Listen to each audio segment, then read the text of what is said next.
Welcome to episode 60 of Everything Sports with Aman and Evan. I'm your host, Aman and Carney, And I'm your co-host, Evan Garber. and we talk about the oddest topics in sports that occurred in the past week. And in today's episode, we will talk about the obvious McCaffrey to the 49ers news, and then we'll be reacting to the opening games for each NBA team. But without further ado, follow us on all our social media platforms. You would have seen my instant reaction to the McCaffrey news on TikTok and YouTube. But Spotify allows video episodes now, so I'm pretty sure you guys can see our faces if you're listening to us on Spotify. But as always, you can see it on YouTube as well. But yeah, follow us on all social media platforms. More content is being produced from us. Well, without further ado, what was your instant reaction to the McCaffrey news? As a 49er fan, I was going insane. Like, he texted me, and I was like, nah, there's no way that happened, because I didn't see the notification.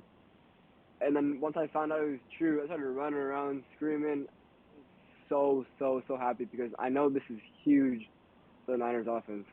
Yeah, and I mean, reason why is like I was seeing the Lakers Clippers game. We'll get into that later on this episode. I'm just scrolling on Twitter, right? Because I don't want to see players clanking threes as much as they did. I was scrolling on Twitter, and then it's like 27 seconds ago, and it's Adam Schefter tweeting that McCaffrey's traded to the 49ers. I'm like, I thought it was a fake account. Because I remember during free agency, some YouTuber changed his name to Adrian Wojnarowski and said Giannis went to the Warriors and stuff like that. So I thought it was fake at first. I mean, like, I mean, as a Panthers fan, I know I've been telling my friends I'm a Niners fan. I'm kind of a Niners fan because I feel like I've been a McCaffrey fan, but I'm still gonna support the Panthers. It's the right thing to do. I mean, they're wasting all that talent on the team, and I've said this multiple times. The Panthers just needed the right quarterback to contend. They have McCaffrey, they have DJ Moore, they had Robbie Anderson. They have an elite defense. Well, maybe not elite. They have a pretty good defense, but all they needed was a good quarterback. And obviously, no one could predict Baker Mayfield playing as poorly as he did. We kind of saw it coming with Sam Darnold, but it's the same situation with the Buccaneers. They were stuck with Jameis Winston. They had a decent defense. You add Tom Brady, an obviously elite quarterback, and they win the Super Bowl. I just feel like, yes, Russell Wilson has struggled, but potentially a different head coach could have made him play well. You had Russell Wilson on the market, you had Deshaun Watson on the market, and I feel like the Panthers, it's a clear rebuilding move. The GM came out in a press conference, I believe, today and said they're still contending. It makes no sense. It makes no sense. You are not contending this season. You are 1-5. You have problems at quarterback. DJ Moore's not getting the ball. There's so many questions surrounding the team. There's no competing. The Panthers are going to be rebuilding. DJ Moore will want to leave Carolina either this season, in the offseason, or next season. You're calling him a franchise cornerstone when you just traded the person who should have been your franchise cornerstone, who should have been that. But now, Panthers are in a rebuilding mode, and I mean, like, you're a Niners fan, my brother's a Niners fan, he was going crazy as well, and a few days ago, I was walking with my dad, and I'm like, the Niners would be the perfect landing spot for McCaffrey. He went to Stanford. We know what the Niners do in the run game and the play action game, and you have McCaffrey, who's an elite runner and an elite pass catcher. You have Deebo Samuel, who's an elite runner and an elite pass catcher. You have George Kittle. You have Brandon Ayuk. I mean, how do you teams cannot stop this offense? How do you think this offense will perform when we see it on the field? Oh, I mean, this offense is amazing. I think on paper, at least, it's definitely a top five offense. I mean, when you pair them with their top five defense, like, this team is unbeatable. And, like, I just think that it's really, really good for Jimmy Garoppolo because a lot of times he's either under pressure or he can't throw the deep ball or stuff like that. But now with CMC, you have a check down option, and even when he's on the field, you can use Wilson as a check down option too. So I think that really opens up a lot for the Niners. And to even have CMC on the short route and then Debo on a long route, that gives you two great options. And you have Kittle up the middle, like you said, and Juszczyk, and so many good weapons on this team that I think that if Jimmy doesn't succeed, Jimmy does not succeed, then this is a pretty big failure. Yeah. He has everything that he needs to get the ball to them. Like, I mean, the Niners are just going to be that much more deadly. They even have the best left tackle in the league, Trent Williams, when he returns.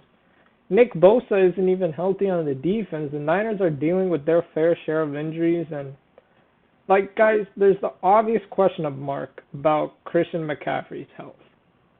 The moment this trade happened, I was seeing the comments like, oh, he's injury prone. But if you look at his stats this season, he's been the most consistent running back in the league. Maybe not the best running back in the league, but the most consistent running back in the league, and there's a difference. So he's been consistent this week. He'll be more motivated to be healthy now that he's actually contending for something, because I'm pretty sure in his rookie year, the Panthers made the playoffs and then never went back after that.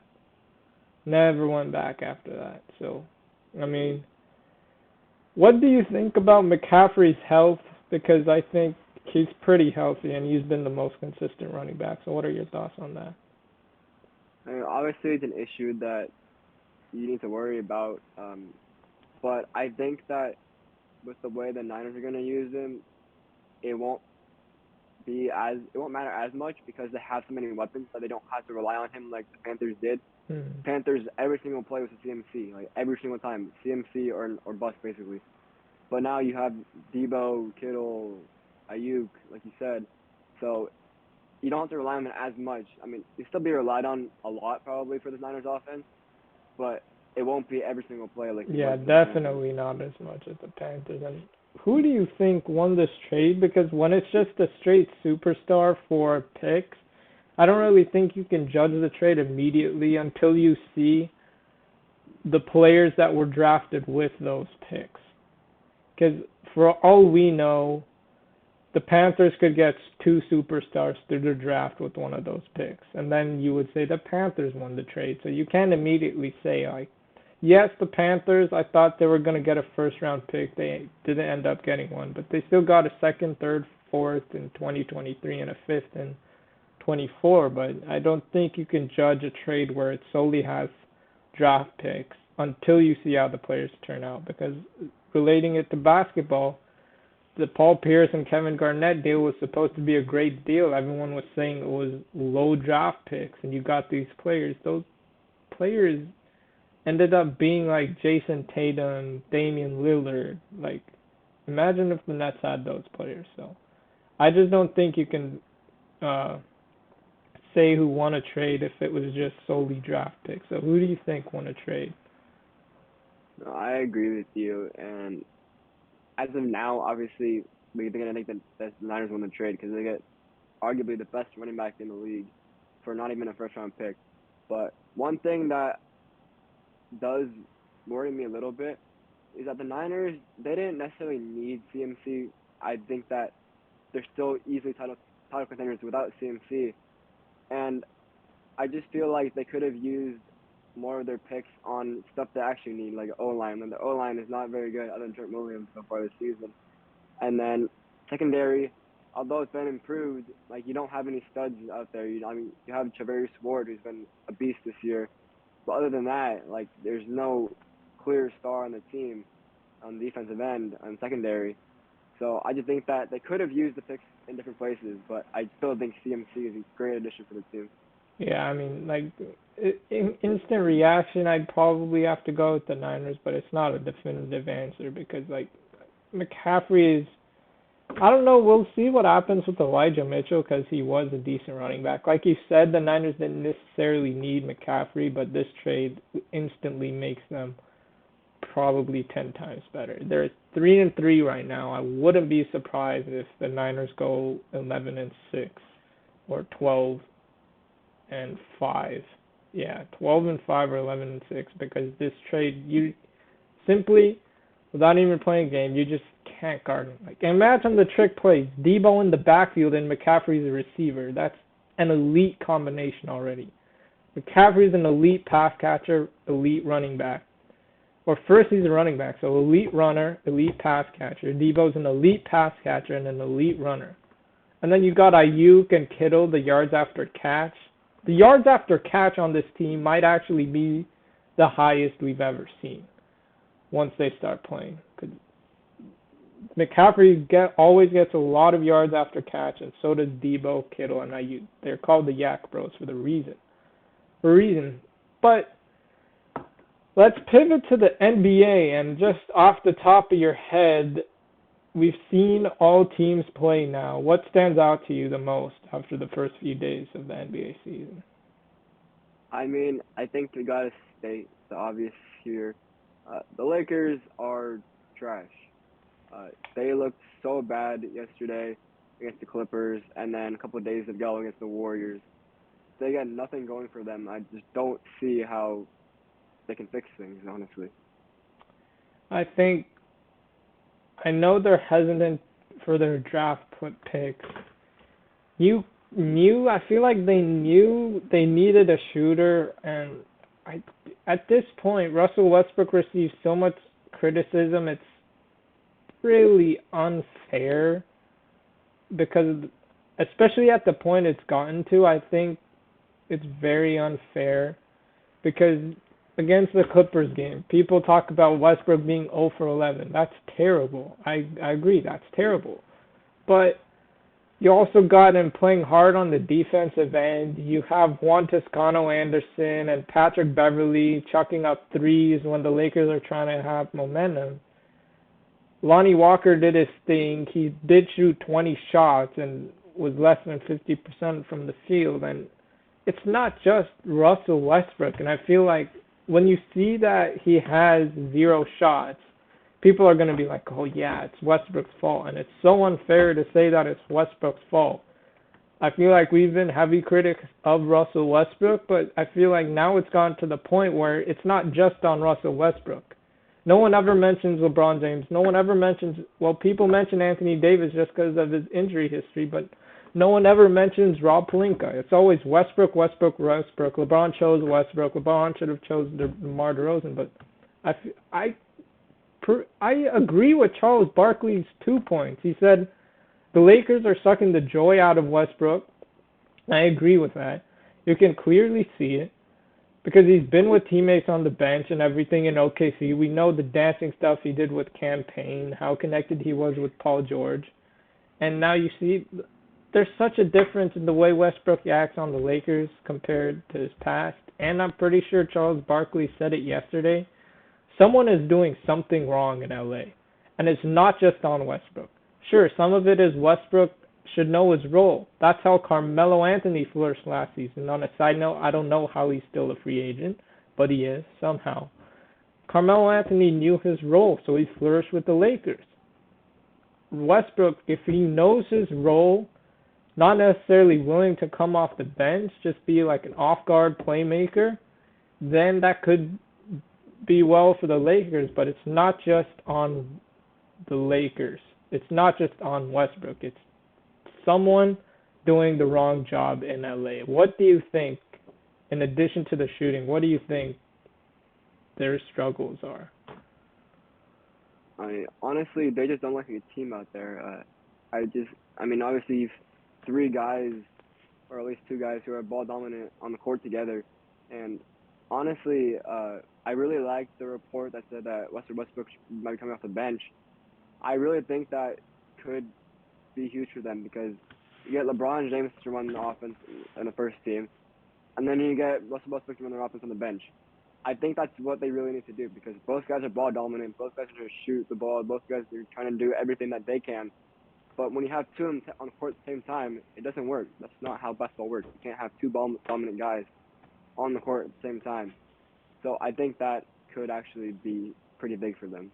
Yeah, and I feel like they could be hesitant because of Westbrook's nature, because of Westbrook's character. But in the past, when Westbrook's like the only guy, or when he's got the right players around him, he does well. And so if he does come off the bench, still he'll be in that main role that he still wants because he's not the main guy with LeBron and Anthony Davis on the court. He's just not.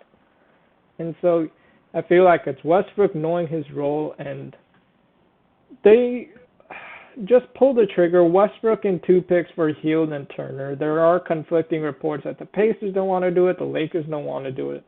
I feel like they should just rip the Band-Aid off at this point. Do the deal. Do it. Anthony Davis does not like playing the five. He's willing to do that, knowing his role. If you have Miles Turner at the center, Anthony Davis at the power forward, Hield as the shooting guard. I mean, Hield's your shooter. You got Beverly, Hield, LeBron, Anthony Davis, and Miles Turner. Miles Turner can shoot. Anthony Davis can shoot, and I think Kenny Smith was the ones like in the clutch. They have to run it through Anthony Davis. That might sound crazy to some people, but Anthony Davis is also a shooter. LeBron James, as elite as he still is, he's towards the end of his career. He's 38. He can only do so much.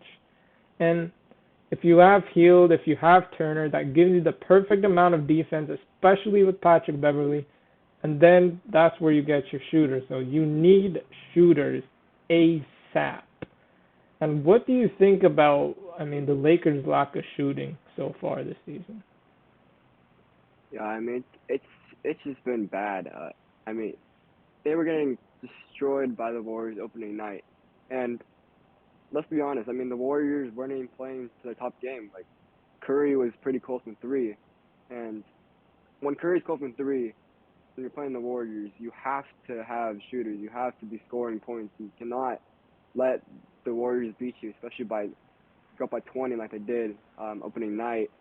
Obviously it's the first game, like a first game jitters or whatever, but 2 games through now, it hasn't looked great. And like you said, they need a fix. And I do agree with you. Miles Turner and Buddy Hield could be that fix.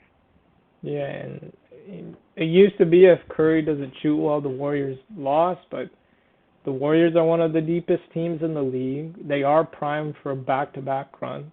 I'm actually picking them to go back-to-back, and it's not just because we're Warriors fans. We have stats to back it up. And so you will see the Clippers are another deep team. They even struggled yesterday. Embiid is another person who is struggling to start the season, and he's been back-to-back MVP. And if the media was allowed to vote Embiid and Jokic in as both getting the first team, I have no clue how Embiid was not in the first team. He got snubbed for MVP, he got snubbed for first team. It's called how it is. And so, what do you think? The Sixers are 0-2, but James Harden has been looking like the James Harden of old. And what do you think of the Sixers so far? Because Harden's doing well, but you can't necessarily say the same about Joel Embiid. Yeah, I said in the prediction video that James Harden was gonna have a good season this year, and so far he's proving that. But obviously, you need Joel Embiid to go along for the ride to be a good team, to be a title contender like they're supposed to be. But obviously, I think Embiid will come back soon.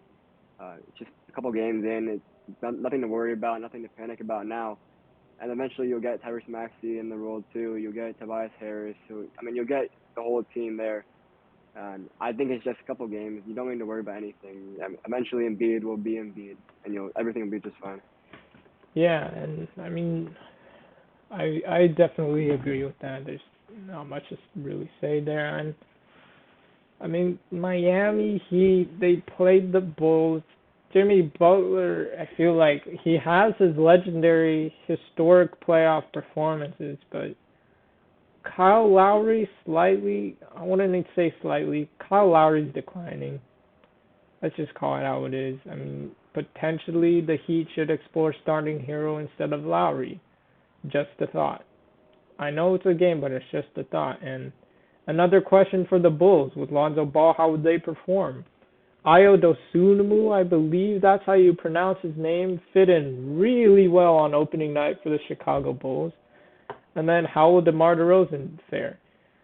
DeMar DeRozan is, I mean, he's him. You can't say anything about it. Like, he's still the DeMar DeRozan of last season, and this is who he is. I mean, Ayo Dosunmu's playing pretty well today so far, and the Bulls. I mean, what do you think of DeMar DeRozan's performance? Because he's pretty much quieting the doubters. Yeah, I mean, I had him on my fantasy team, and I did not expect to see him get 70 plus fantasy points. Um, Especially with Zach LaVine out. I'm surprised they're doing this well. I mean, obviously they're gonna rely on DeMar with Zach LaVine out, but the fact that DeMar DeRozan carried that team to victory, I believe. I mean, that's just crazy. You would think that he might decline because he's getting up there in age, but no, DeMar DeRozan is still that guy. And then when you add in Zach LaVine, like things were not looking good for the Bulls last season. But now Bulls fans might have something to cheer about, and them actually could be. They're definitely gonna be in the playoffs, but they actually could get up to maybe at least Eastern Conference Finals. Maybe they could. I feel like. Yeah, and I mean I agree. And I mean let's move back to the West. I mean Kawhi Leonard coming off the bench. It was load management, but I mean the Golden State Warriors. I mean just dismantled the Lakers, and it was the Lakers struggling, but it was also like again it was in one of the Brooklyn Nets episodes we uploaded on this channel.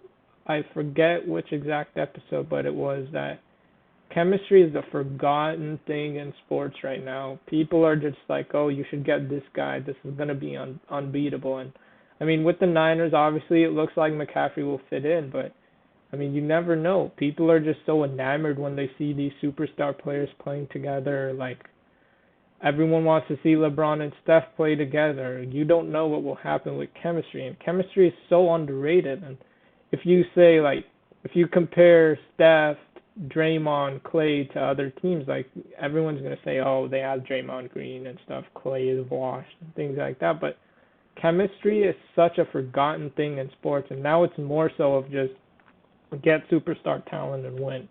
And that's certainly not the case because you see with the Warriors, the chemistry, how connected they are. And what do you think of the Warriors' chemistry so far and how chemistry is really a forgotten thing in sports nowadays? Yeah, I mean the Warriors looked amazing out there. Even though I said earlier that they weren't at the top of the game, I think it's true.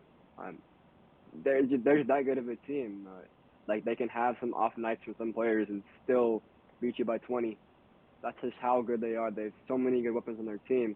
And yeah, I agree with you. The chemistry is very forgotten and it's actually really huge. I mean, you can even see it in the MLB this year. Like the Padres and Phillies, they look like they are teams. And same with the Astros, who are up 2-0 in the Yankees. The Yankees, they don't look like as much of a team as the Astros do. Like the Astros, Phillies, and Mm. Padres, they have the whole teams rallying around them. They look so hyped every time someone hits a home run or gets on base or whatever. You can tell that they have such great chemistry, and that's the reason why they are heading to the World Series and possibly in the next couple of games. Yeah, and I mean, as we're on the MLB topic, I'll even bring up the Dodgers. They signed Freddie Freeman, got the fourth best record in MLB history, and crumbled in the playoffs. So chemistry is very important in sports, and with everyone doing their predictions, chemistry is never a factor, and it should definitely be a factor. And everyone talks about the LA Clippers' depth.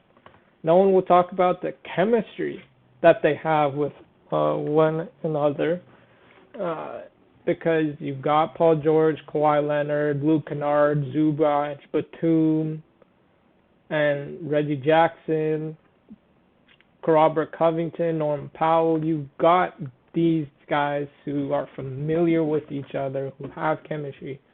So I think in addition to the Clippers' depth, like we mentioned in our prediction video, I mean, it's also about chemistry, and Clippers Warriors could be a legit conference finals if everything goes to plan. But what do you think about that Suns and Mavericks? What do you think about those two teams so far? Because we saw them play each other. Suns come from behind win, and Ayton was in foul trouble. I had no idea he was, so I was about to trade him, but thank God I didn't. And so, what do you think about the Suns and Mavericks right now? Yeah, I mean, obviously, the Mavericks are honestly who we thought they were going to be. We knew it was going to be a Luka show. We knew it was going to be all around Luka. But it was great to see Christian Wood take a huge jump, it seemed like, in the first game. He looked really good out there. And then for the Suns, obviously they started off shaky, and maybe DeAndre Ayton actually is the problem because, like you said, like DeAndre Ayton got in foul trouble, and they came back and won this game. So could he actually be an issue? I don't know, but I mean, obviously we knew the Suns are good. No matter who they have on the court, DeAndre Ayton or not, they're going to be a good team. Chris Paul and Devin Booker are both very, very good players, and then obviously Bridges locking up the best player on the team. But I mean, yeah, both teams are very, very good. They both seem to be who we thought they would be. But obviously, the question mark still lingers: is DeAndre Ayton the problem or not? Yeah, that's that's probably my thoughts as well. And I mean, the Suns championship are closing. That's why I said that 2 year hiatus the Warriors took. If the Western Conference teams didn't do well, then they missed out on their opportunity. Because again, chemistry is a forgotten thing in sports. I mean, the Warriors have the talent, they have the chemistry as well. But without further ado, thank you for tuning in to episode 60 of Everything Sports with Aman and Evan. Follow us on our social media on the screen below, and see you our next episode.